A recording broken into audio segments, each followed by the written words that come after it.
Здравейте, приятели на Академия Кит! Понякога сме поставени пред трудни задачи и изглежда много по-лесно да се откажем. Същото се случва и на нашите деца, особено в ученическата им възраст.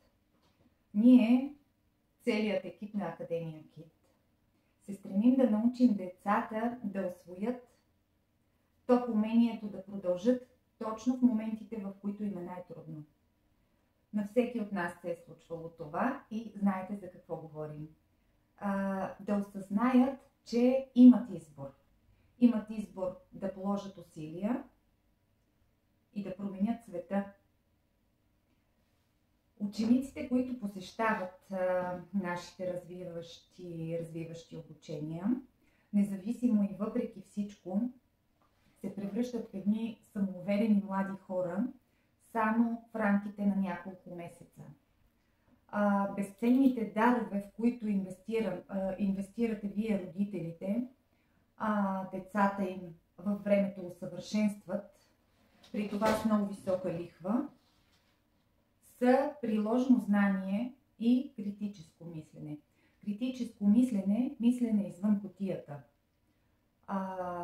Уменията са заложени в всяко наше занятие, независимо дали говорим за специализираните ни еднократни работилници, по-често посещавани групово и от училищни групи и така нататък.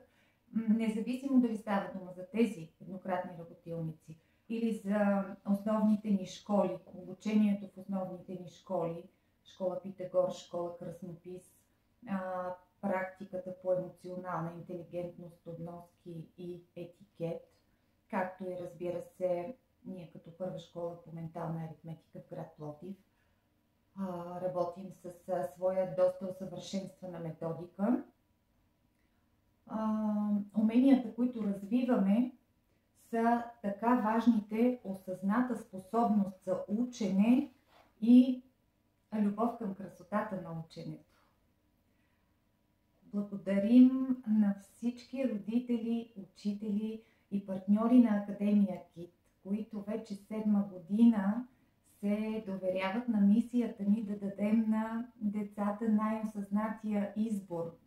Избора да се трудят за своето бъдеще с търпение, любознателност, мъдрост, добрина и постоянство, защото знаят, че дядо Коледа няма да напише домашните им. Много весели, топли, изпълнени с любов, светлина и споделяне.